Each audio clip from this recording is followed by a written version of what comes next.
பிஜேபிக்கு எதிராக யார் இருந்தாலும் இப்படிதான் பழி வாங்குவாங்க. அப்பயே விஜய் மட்டும் ஏன் குறி வைக்கிறாங்க? ஒரு படம் வெளியிடறதுக்கு என்ன பிரச்சனை? சப்போர்ட் பண்ணுவாங்க, எதிர்ப்பாங்க. அதற்காக படத்தை வந்து முடக்குறதுங்கிறது எந்த வகையில நியாயம்? இது அரசியலா சார்? இது ஒரு அரசியலா? அரசியல் ரீதியா என்ன வேணாலும் மோடி அவர்கள் பண்றது ஓகே, ஆனா ஒரு படத்தை வந்து முடக்குறதுங்கிறது என்ன நியாயம் சார்? இதான் பழி வாங்கும் நோக்கம், இப்படிதான் பழி வாங்குவாங்களா சார்? இது 26ல விஜய் அரசியல் சக்தி, ஆனா 29 மோடிக்கு எதிராக ஸ்டாலின் கூட போய் நிற்பாரு. தமிழகம் வந்திருக்கிறாரு மோடி அவர்கள், எடப்பாடியும் அவர்களை சந்திச்சிருக்கிறாரு, அடுத்து திருப்பரங்குன்றம் போறாரு. இது ஏதாவது மாற்றம் அதிமுகவுக்கு நிகழ்வதற்கான வாய்ப்புகள் இருக்கா? என்ன விஷயமா பேசணும்? விஜய் ஃபேக்டரை கணக்கில் எடுக்காம 30 விழுக்காடு வாக்கு தான் எடப்பாடி பழனிசாமி என்டிஏக்கு கிடைக்கும் நான் கணக்கு பண்றேன். அவர் வந்து இந்துத்துவ கையில் எடுத்து பாஜகவுக்கு உரிய முறையில் சீட்டு கொடுத்தா கூடலாம். இதுதான் பொசிஷன். இது வந்து ரங்கராஜ் பாண்டேக்கு தெரியல, கல்யாணராமனுக்கு தெரியல, பலருக்கும் தெரியல. 100% இதுதான் உண்மை. ஜெயலலிதா, எம்ஜிஆர், கருணாநிதி, பழைய அதிமுக பாடாதி போன அர்த்தப்பிரசான கதையை பேசுறது வேஸ்ட். காலம் மாறிட்டு எல்லாமே மாறி போச்சு. அப்படின்னா நீங்க புதிய யுக்திகளை பயன்படுத்தினா மட்டும் தான் வெற்றி பெற முடியும். 1-1 தான் வீழ்த்த முடியும். காமராஜர் வீழ்த்தின மாதிரி 1-1 தான் வீழ்த்த முடியும். ராகுல் காந்திக்கு யார் சப்போர்ட் பண்ணா மோடி அவர்கள் வந்து அடிச்சு துவம்சம் பண்ணிடுவாரு, அதானே சார்?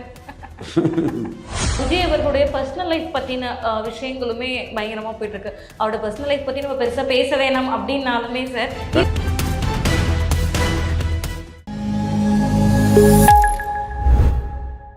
லயன் ஸ்குவாஷ் அசல் பழங்களிலிருந்து தயாரிக்கப்பட்ட ரியல் ஸ்குவாஷ் ஃபுல்லா ஜோரா. நாதஸ் நேயர்களுக்கு வணக்கம். இன்று நம்மோடு அரசியல் விமர்சகர் ரவீந்திரன் துரைசாமி அவர்கள் இணைந்திருக்கிறார். வாருங்கள் பேசலாம். வணக்கம் சார். வணக்கம் பவித்ரா. இந்த 10 தலை ராவணன் மாதிரி சார், இப்போ ஸ்டாலின் அவர்கள் வந்து 19 தலை ராவணன் சொல்லிட்டு இணையத்தில் வந்து பயங்கரமாக பேசுகிறாங்க. அதாவது கட்சி தலைவர்கள் எல்லாமே ஸ்டாலினை விரும்பி போகிறாங்க. என்ன காரணம் அப்படின்னு நிறைய பேர் சொல்கிற விஷயம் என்னன்னா, ஒரு ட்ரஸ்டபுளான ஒரு தலைவராக இருக்கிறாரு, கொடுத்த வாக்கை வந்து காப்பாற்றுவார் அப்படின்ற ஒரு விஷயம் வந்து சொல்கிறாங்க. என்ன காரணமாக இருக்கும் நீங்கள் நினைக்கிறீங்க சார்? எல்லா கட்சி தலைவர்களும் ஸ்டாலின் அவர்களை நோக்கி போகிறதுக்கான காரணம் sir? Trust worthy leader. Trust, okay, trust worthy leader, சந்தேகமே இல்லை. கலைஞர் இருந்தவளவு ட்ரஸ்ட் ஒர்த்தி கிடையாது. நான் இறந்த தலைவரை பேசுறேன்னு நினைக்காண்டா. அண்ணாவே தோக்கும்போது வெற்றி பெற்ற கலைஞர் பெரிய ஆளுங்கிறத நான் தான் பேசுவேன், தரவுகளோட பேசுவேன். இவருக்கு ட்ரஸ்ட் ஒர்த்தி இருக்கு. இன்னொன்று, தெற்றி திரிச்சு ஒரு கூட்டணியை மாற்றி மாறுபட்ட வார்த்தைகளை பண்ணி ஜங்கிளிங் ஆஃப் வேர்ட்ஸ் பண்ணி எடுத்து ஒரு கூட்டணி மாற்றத்தை ஜஸ்டிஃபை பண்ண மாட்டார். அதர்வைஸ் கலைஞர் மாதிரி அதை ஜஸ்டிஃபை பண்ணக்கூடிய திறமை இல்லைன்னு கூட எடுத்துக்கிடுங்க. அதனால பிரின்சிபல் பொலிட்டிஷனாக பயணிக்கிறார். உங்களுக்கு பிரின்சிபலை விட்டு விலகி அதை சப்பக்கட்டு கட்டக்கூடிய திறமை இல்லை, அதனால பிரின்சிபலாக போனோம்னு நினைக்கிறவங்க கூட நினைச்சிட்டு போங்க. ஒட்டோர் மேபி பிரின்சிபல் பொலிட்டிஷனாட்டு போறாரு, நம்பகத்தன்மை உள்ள தலைவராட்டு போறாரு. கூட்டணி தான் பலம்னு சொல்லி கூட்டணி இன்டாக்டா அவாய்ட் பண்ணி போறாரு. இன்னைக்கு அதை தான் பேசியிருக்கிறாரு. நானும் அதைத்தான் சொல்றேன். கூட்டணி பலம்ங்கிறது ஸ்டாலின் ஒத்துக்கிறாரு. ஜோதி பாசு மாதிரி ஒரு ஸ்டேட்மெண்டா இருக்கிறாரு. இப்ப நான் என்ன வந்து எல்லாரும் என்னடா ஸ்டாலினை பற்றி இப்படி பொழுதுறாரு எங்கன்னா ரஜினிகாந்துக்காக நான் விமர்சனம் பண்ண அளவுக்கு ஸ்டாலினை யாரும் விமர்சனம் பண்ணல. அதுலயும் நான் அர்த்தத்தோட தான் அன்னைக்கு விமர்சனம் பண்ணேன். யாரையும் உண்மைக்கு புறம்பான விமர்சனங்கள்லாம் வைக்கிறது இல்லை. இன்னைக்கு அவர் வெற்றி வீரரா இருக்கிறாரு. வெற்றி பெற்றுக்கிட்டு ஒரு பிரின்சிபல் பொலிட்டிஷனா இருக்கிறாரு. அது மட்டுமல்ல, ஒரு அலையன்ஸை ஜோதி பாசு மாதிரி இன்டாக்டா கொண்டு வச்சிருக்கிறாரு. திராவிட இயக்க தலைவர்களே மிகப்பெரிய வெற்றியை, தொடர் வெற்றியை பெற்றுட்டு இருக்கிறாரு. கலைஞர் பெறாத அரசியல் சாதுரியத்தை காட்டுறாரு, கலைஞர் இல்லாத பொறுமையை காட்டுறாரு. ஸோ நம்ம அதை உண்மையா சொல்றோம்.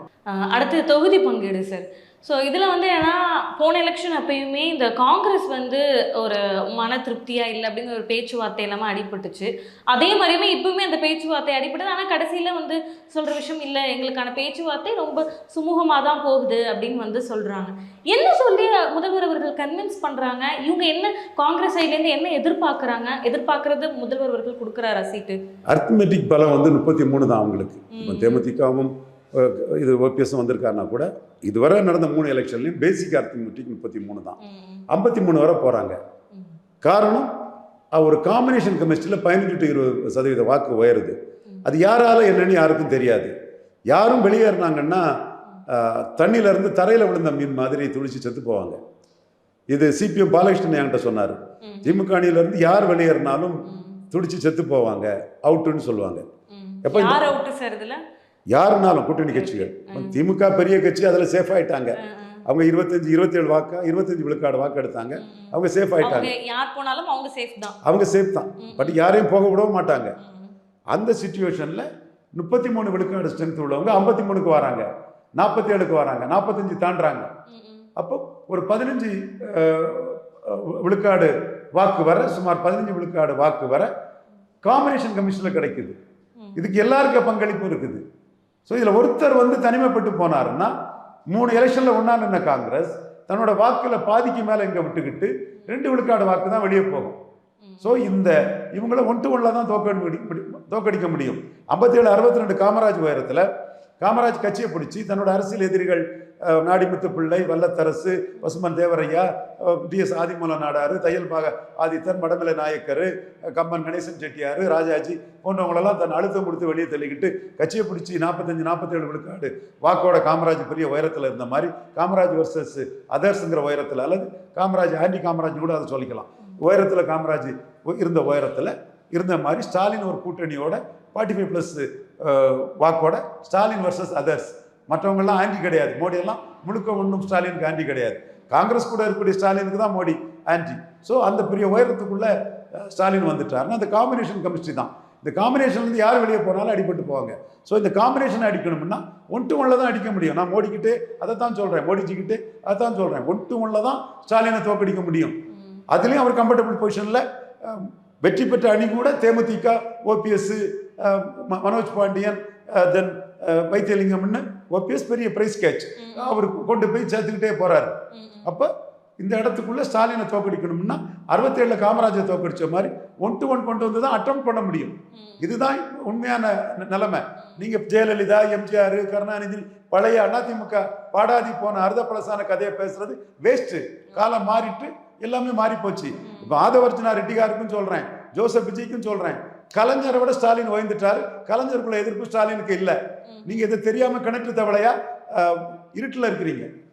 ஓகே, இப்போ ஸ்டாலின் அவர்களை வீழ்த்தணும் அப்படின்னா நீங்க புதிய யுக்திகளை பயன்படுத்தினா மட்டும் தான் வெற்றி பெற 1-1 தான் வீழ்த்த முடியும். காமராஜை வீழ்த்தின மாதிரி 1-1 தான் வீழ்த்த முடியும். காங்கிரஸ் ஸ்டாலின் கூட தான் இருப்பாங்க. அதிமுக பாஜக கூட்டணி இது எந்த அளவுக்கு ஒர்க் அவுட் ஆகும் இனிமேலும் அப்படிங்கிறத சொல்லுங்க சார். இந்த கூட்டணி என் போன்றவர்களோட அண்ணாமலை நீக்கக்கூடாதுங்கிற எண்ண ஓட்டத்துக்கு மாறா அமைஞ்ச கூட்டணி. மோடிஜி 2029 பிரதமர் ஆகிறதுக்கு இந்தியா ஃபுல்லாக நாங்கள் எங்கள் நாலேஜ் ஒர்க்கு பண்ணிட்டு இருக்கோம். தமிழ்நாட்டிலேயும் அது சம்பந்தமாக மோடியை எடப்பாடி ஏமாத்திடக்கூடாது, விஜய் கண்டிப்பாக மோடிக்கு எதிராக போவாருங்கிற கருத்துக்கள்லாம் சொல்லி நாங்கள் அலர்ட் பண்ணிட்டு இருக்கிறோம். பட் இந்த 2026 வந்து நாங்கள் அண்ணாமலையை முன்னிறுத்தினோம். அண்ணாமலை சீமானை முன்னிறுத்தி எடப்பாடி பழனிசாமியை பலகீனப்படுத்தி வேறு வழி இல்லாமல் எடப்பாடி பழனிசாமி 29 மோடி கூட வரக்கூடிய ஒரு ஸ்ட்ராட்டஜியை பண்ணணுன்னு தான் நாம் எதிர்பார்த்துட்டு இருந்தோம். அது கொஞ்சம் லேட் ஆயிடுச்சு. சீமானை முன்னிறுத்திடுவாரோ மோடி, ஆர்டி, அண்ணாமலைன்னு டக்குன்னு 20 விழுக்காடு வாக்கோட எடப்பாடி உள்ளே வந்துட்டார். உள்ளே வந்ததில் அண்ணாமலை நீக்கப்பட்டது எங்களுக்கெல்லாம் அதிர்ச்சி. இப்போ நயனாரை போட்டது எங்களுக்கு ஒன்றும் இல்லை. அது நாடார் ஃபுல்லாக பேக் பண்ணும்போது சோஷியல் இன்ஜினியராக ஒரு மரவரையும் போட்டு கட்சிக்கு வந்து மரவரை மத்தியிலும் கட்சியை கொண்டு போகிறது தான் நியாயமானது. தினகரன் ஓபிஎஸை வச்சு வாங்கின ஓட்டை நயனார் மூலமாக வாங்கி கட்சி வளர்ச்சிக்கு பண்ணுறதில்ல நாங்கள் சரின்னு தான் நான் பார்க்குறேன். ஆனால் அண்ணாமலை நீக்கிறது தொண்டர்களால், வாக்காளர்களால் ஜீரணிக்கவே முடியல. இப்போ அண்ணாமலையை நீக்கிக்கிட்டு மீண்டும் அண்ணாமலை இந்த கட்சியில் ஒரு லீடர்ஷிப் ஃபேஸாக இருக்கிறார். அவர் வளர்ந்துடக்கூடாதுங்கிறதுக்காக இந்த கட்சிக்கு குறைவான சீட்டை கொடுத்தாங்கன்னா அந்த வாக்கு வராது. 11.4 விழுக்காடு வாக்குக்கு 4 விழுக்காடு வாக்குக்குரிய சீட்டை கொடுத்தாங்கன்னா மீதி 7-8 விழுக்காடு வாக்குகளும் வராது. சீமானுக்கு பெரிய அளவில் அந்த வாக்கு போகிறதுக்கான சாத்தியக்கூறுகள் உண்டு. ஸோ இந்த 18 விழுக்காடு வாக்கோட திசை தாங்க முக்கியம். இந்த 18 விழுக்காடு வாக்கில் ஓபிஎஸோட பங்களிப்பு பெருசாக இருக்குது. அதனால தான் ஓபிஎஸ்ஸை ஏற்றுக்கிட்ட வாக்காளர்கள் தன்னை முதல்வராக ஏற்றுக்குவாங்கன்னு ஓபிஎஸ்க்கு ஸ்டாலின் முக்கியத்துவம் கொடுக்குறாரு. சீமான் இந்த 18 விழுக்காடு வாக்கில் முக்குலத்தோர்கள் அதிகம் இருக்கனால தான் எடப்பாடியை வந்து இங்கே பசுமன முத்துராமலிங்க தேவருக்கு 4 ஆண்டு இருக்கும்போது பாரதரா வாங்கி கொடுத்துருக்கணும். இப்போ ஓபிஎஸ், டிடிவி, சசிகலா இவங்களெல்லாம் காலி பண்ணிட்டீங்கனால முக்குலத்தோர் எதிர்ப்புக்கு சமாளிக்கிறதுக்காக அரசியல் ரீதியாக நீங்கள் எதை பண்ணுறீங்கன்னு எடப்பாடியை ஒரு அட்டாக் பண்ணி அந்த வாக்குகளை சீமான் குறிவைக்கிறாரு. அதில் பிராமண சமுதாயம் வாக்கு பெரிய அளவில் இருக்குது. 6 பிராமணர்களை வேட்பாளராக நிறுத்தி பாரதியாருக்கு பாரத ரத்னான்னு சொல்லி சீமான் பிராமணர்கள் வாக்கை வந்து குறி வச்சு உள்ள வராரு. பெரியார் மண்ணில் பெரியாரே மண்ணுன்னு சொல்கிறதும்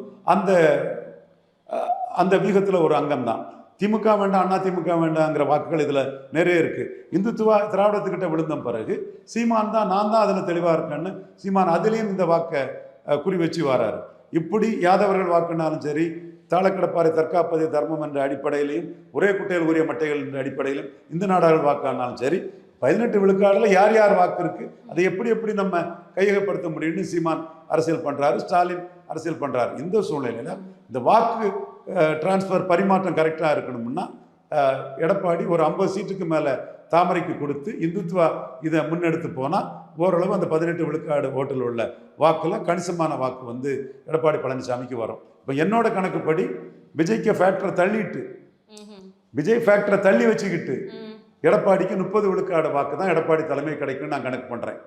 உங்கள் வலைவலி மூலமாக விஜய் ஃபேக்டரை கணக்கில் எடுக்காமல் 30 விழுக்காடு வாக்கு தான் எடப்பாடி பழனிசாமி என்டிஏக்கு கிடைக்கும் நான் கணக்கு பண்ணுறேன். அவர் வந்து இந்துத்துவாவை கையில் எடுத்து பாஜகவுக்கு உரிய முறையில் சீட்டு கொடுத்தா கூடலாம். இதுதான் பொசிஷன். ஏன்னா அந்த 18 விழுக்காடு வாக்கும் எடப்பாடிக்கும் எதிரான வாக்கு. இப்போ எடப்பாடியும் பாராளுமன்ற தேர்தலிலே பாஜக கூட்டணி வேண்டாங்கிற ஒரு சட்டமன்ற தேர்தலில் வந்திருக்காருன்னா ஆர்டி டீம் அண்ணாமலை பிஎம்ஓ வந்து சீமான சிஎம் கேண்டிடேட்டாக ப்ரொஜெக்ட் பண்ணிட்டாங்கன்னா 18-8 ப்ரொஜெக்ட் பண்ணிட்டா அது 26 பேருன்னு தான் வந்திருக்காரு. இது வந்து ரங்கராஜ் பாண்டேக்கு தெரியல, இவர் கல்யாணராமனுக்கு தெரியல, பலருக்கும் தெரியல. 100% இதுதான் உண்மை. அவர் இப்போ திருப்தியாக இருக்கிறாரு. பாமக கூட்டணி சேர்ந்துட்டாரு, எடப்பாடியில் நல்ல ஓட்டில் சேர்த்துருவார், எதிர்கட்சி தலைவராக வரக்கூடிய வாய்ப்பும் அவருக்கு பிரகாசமாக இருக்குது. வன்னியர் வெள்ளாள கவுண்டர் சேர்ந்திருக்கிற இடங்களில் அவருக்கு சீட் கன்வெர்ட் ஆகும். ஸோ எதிர்கட்சி தலைவராக வாய்ப்பு இருக்குது. அவர் பயந்ததே இதனால தான். ஸோ அதனால தான் அண்ணாமலை நீக்கிக்கிட்டு உள்ளே வந்துட்டார். மீண்டும் அண்ணாமலை அவருக்கும் அவரை சார்ந்தவர்களுக்கும் எதிர்காலத்தில் த்ரெட்டாக வரக்கூடாதுங்கிறதுக்காக பாஜகவுக்கு அதிக சீட்டும் கொடுக்க மாட்டார். நம்ம என்ன சொல்கிறோம்னா 11.4 விழுக்காடு வாக்கு பலத்துக்கு குறைஞ்ச சீட்டு கொடுத்தா அது ஓட்டு டிரான்ஸ்ஃபர் ஆகாதுன்னு நம்ம சொல்கிறோம். முன்னாடி 3.7 விழுக்காடு வாக்கு எல்முருகன் தலைமையில், தமிழிசை தலைமையில் எடுத்த வாக்குக்கு நீங்கள் 20 சீட்டு கொடுத்தீங்கன்னா அது நியாயம். இப்போ 11.4க்கு வந்து 50-60 சீட்டு கொடுக்கலன்னா அப்போ அதுக்கு தக்கன குறைஞ்ச ஓட்டு தான் டிரான்ஸ்ஃபர் ஆகும்னு சொல்கிறோம். அதில் என்னங்கிறது இன்னும் முடிவுக்கு வரல. இங்கே உள்ள யார் பேச போனாலும் எடப்பாடி பேச மாட்டார், மேலே தான் பேசணும். மேலே எப்படி பேசி என்ன பண்ணுறாங்கங்கிறது சஸ்பென்ஸாக இருக்குது.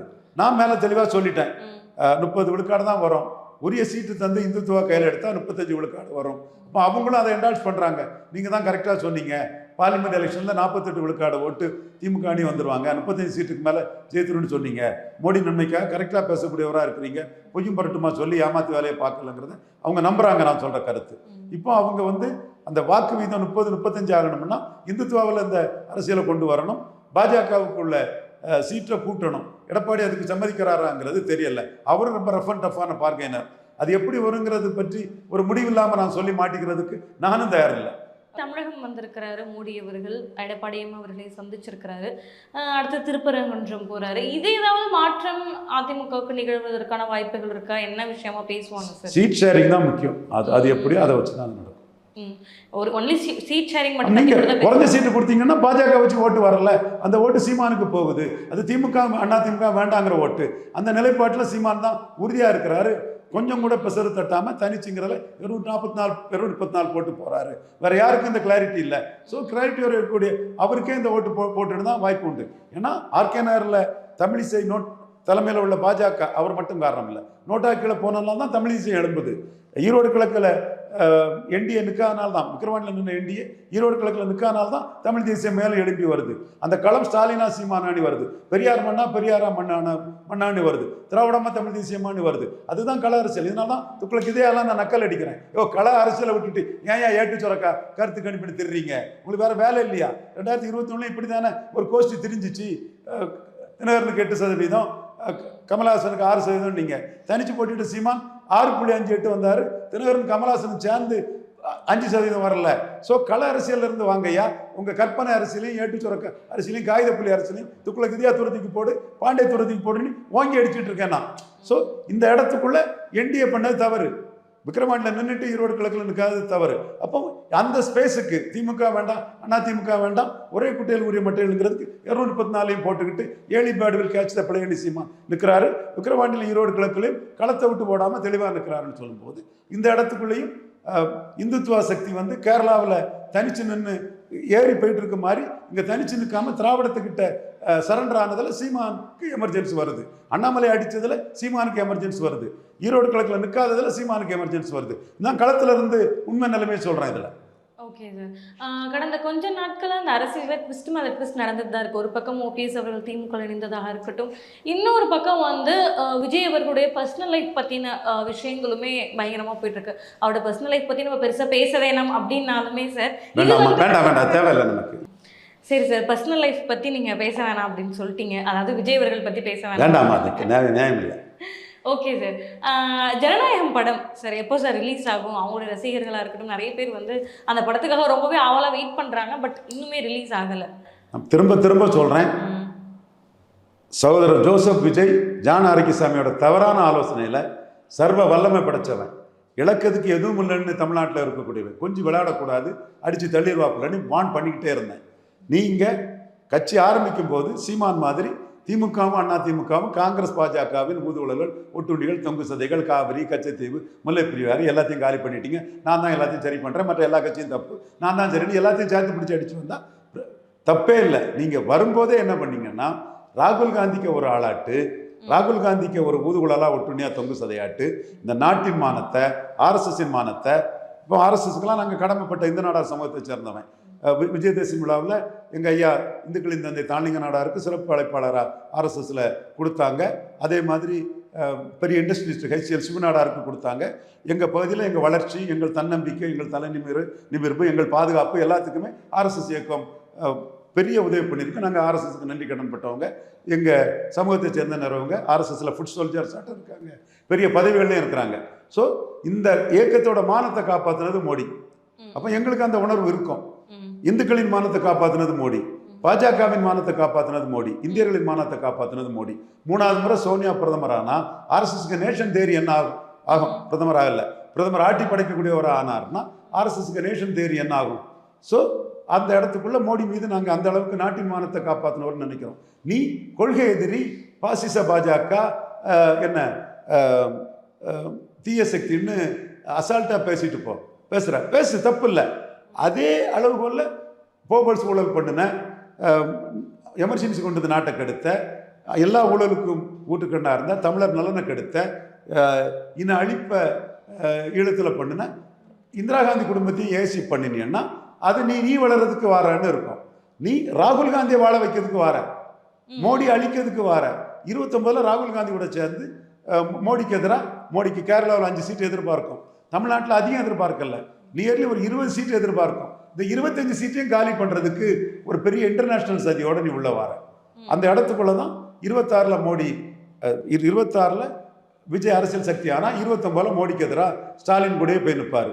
அப்போ என்ன சொல்லுவாருன்னா, எங்களுக்கு கொள்கை எதிரி மோடியை தான் வீழ்த்தணும்னு நிற்பார். நீ என்ன மோகனே, நீ எப்படி வருவ, என்ன டெகால்ட்டி பண்ணுவ? இந்த கவுண்டமணி சொல்லுவார் தெரியுமா, மோகனே ஒவ்வொன்றுக்கு நீ எப்படி முகத்தை வைப்போன்னு வடிவேல்கிட்ட சொல்கிறார்கள். அந்த மாதிரி என் தம்பி ஜோசப் விஜய் சொல்ல, மோகனே நீ நாளைக்கு என்ன சொல்லுவேன்னு எங்களுக்கு தெரியும், நீ இதுவரை என்னென்ன பண்ணுங்கிறதும் எங்களுக்கு துல்லியமாக தெரியும். நீ புலி படம் விழுந்ததும் ரஜினிகாலில் விழுந்துக்கிட்டு சீனியர் நடிகர் கமல்ஹாசனை அவமானப்படுத்திட்டு வந்த ஒரு டைம் டு லீடுன்னு சொல்லிக்கிட்டு ஜெயலலிதாட்ட எப்படி பிஹேவ் பண்ணீங்கன்னா எல்லாமே தெரியும். அப்போ நீங்கள் வந்து மோடிக்கு எதிராக வருவீங்க. அப்போ இப்போவே அடித்து தவிர்த்துருங்கிறது தான் மோடிக்கு கான்செப்ட். இதனால தான் நயினார், தமிழிசை, ஆரம்பத்தில் அண்ணாமலை, கவர்னர் கொடுத்த முக்கியத்துவம், பிஜேபி யூடியூபர்ஸ் எல்லாம் சொல்லி அவ்வளோத்தையும் தலைகீழாக புரட்டி போட்டு ஜனநாயகம் படம் வராதுன்னு நம்ம சொன்னோம்.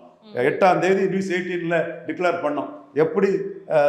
எப்படி நாம் தந்தி தொலைக்காட்சியில் அதன் அதிபர் சிவந்தி பாலசுப்ரமணிய ஆயத்தன் சசிகலாவுக்கு பூச்செண்டி கொடுக்கும்போது எங்கள் ஐயா தான், அதில் வேறு விஷயம் இல்லை, அது வேற. இவர் ஹிண்டு ராம் சசிகலா பூச்செண்டு கொடுக்கும்போது, சந்தாலியா பூச்செண்டு கொடுக்கும்போது நாங்கள் சொன்னோம், கவர்னர் வரமாட்டார், பதவியேற்பெலாம் நடக்காது, நீங்கள் ராகுல் காந்தியை வச்சுக்கிட்டு மோடி கிட்ட போர் பாலிட்டிக்ஸ் பண்ணியிருக்கீங்களா, யாரை வச்சு போர் பாலிட்டிக்ஸ் பண்ணி பார்க்குறதுன்னு சொன்னோம். அதே மாதிரி ராகுல் காந்திக்கு ஆளாக வந்த விஜய் சர்வ பிரச்சனைகளுக்கும் காரணமாயிடுவார். என்ன அவருக்கு இன்னும் நடப்பாடுகள் நிறைய இருக்குது, தொல்லைகள் நிறைய இருக்குது. முடிஞ்சால் எடுத்து பாருங்கள், சென்சார் போர்டு எனக்கு எதிராக நான் ராகுல் காந்திக்கு ஆளாக வந்ததுனால தான், சிஏ எதிர்ப்புன்னு சொன்னதுனால தான் பிஜேபிக்கு எதிராக யார் இருந்தாலும் இப்படி தான் பழி வாங்குவாங்க. யார் வந்தாலும் பழி வாங்க மாட்டாங்க. சீமான் எங்கே பழி வாங்குறாங்க? அப்ப ஏன் விஜயை மட்டும் ஏன் குறி வைக்கிறாங்க? ஒரு படம் வெளியிடறதுக்கு என்ன நீ பிரச்சனை? ராகுல் காந்திக்கு எடுபடியா வார, நீ ராகுல் காந்திக்கு தொங்கு சரியா வார. யாராவது ஒருத்தவங்க யாருக்காவது ஒருத்தவங்க சப்போர்ட் சசிகலா பண்ணுவாங்க, எதிர்ப்பாங்க. அதற்காக படத்தை வந்து முடக்குறதுங்கிறது எந்த வகையில நியாயம்? இது அரசியலா சார்? இது ஒரு அரசியலா சார்? பவித்ரா உணர காட்டுறேன், அரசியல் காட்டுறீங்க பவித்ரா. உங்க போல்ட்னஸ்ல 100 கூட விஜய்க்கு இல்லையே. கேவலமா இல்ல விஜய்க்கு? இது பவித்ராவுக்குள்ள போல்ட்னஸ் விஜய்க்கு இல்லாதது அசிங்கமா இல்ல? இது ஒரு அவமானமா இல்ல? சொல்லுங்க விஜய. அடிமேல அவருக்கு அடி விழுந்துட்டே தானே சார் இருக்குது. இப்பதான் புதுசா ஒரு அரசியலுக்கு வராரு.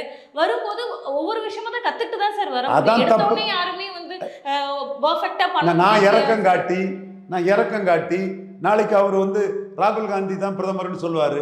நான் என்ன பார்த்துட்டு இருக்கிறதுக்கா? ஏன் சசிகலாவுக்கு அடி விழுந்து, ஏன் விழுந்து சசிகலாவுக்கு, நடராஜனுக்கு விழுந்து? நீங்க அரசியல் ரீதியா என்ன வேணாலும் மோடி அவர்கள் பண்றது ஓகே. ஆனா ஒரு படத்தை வந்து முடக்குறதுங்கிறது என்ன நியாயம் சார்? இதான் பழி வாங்கும் நோக்கம். இப்படிதான் பழி வாங்குவாங்களா சார்? பழி வாங்குறாங்கன்னு சொல்றது கூட திராணியற்ற உங்களுக்கு ஏன் ராகுல் காந்திக்கு வால் பிடிக்க போனீங்க? இந்த பழி வாங்குறான்னு சொல்றது கூட திராணி இல்ல. ராகுல் காந்திக்கு யார் சப்போர்ட் பண்ணாலுமே மோடி அவர்கள் வந்து கண்டிப்பா அதுதான் அடி. பழி வாங்குவாரு. அதைத்தான் நான் சொல்றேங்க. எங்க எதிரி வந்து ஸ்டாலின் அல்ல.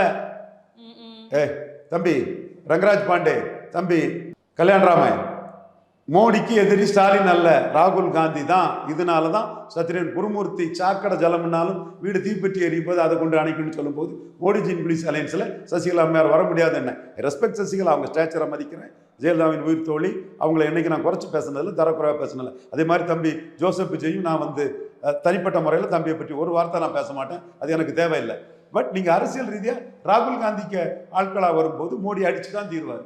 நீங்க வந்து மோடிக்கு ஸ்டாலின் தான் எதிரின்னு 4 பேர் ஊடகத்தில் பேசிக்கிட்டு அதை நம்பி முட்டாள்தனமா போனீங்கன்னா அது உங்க தப்பு. ஜானாரிக்கு சாமி அதை நம்பினாலும் அவர் தப்பு. மோடிக்கு எதிரி ராகுல் காந்தி தான். ராகுல் காந்தி இன்ஃப்ளூயன்ஸ் அலையன்ஸ்ல ஸ்டாலின் இருக்கிறனால தான் ஸ்டாலின் எதிரி, மற்றபடி ஸ்டாலின் தனிப்பட்ட எதிரி கிடையாது. அதே மாதிரி நீங்க ராகுல் காந்திக்கு ஆளாட்டு அவரோட ஊதுகுழால வர்றதுனால தான் இந்த அடி உழுது. அதனால தான் 8ஆம் தேதியை நான் டிக்ளேர் பண்ணிட்டேன் ஜனநாயகம் படத்துக்கு அடி உண்டுன்னு. இன்னும் நிறைய அடி இருக்குது. காரணம் தப்பான வீகம்.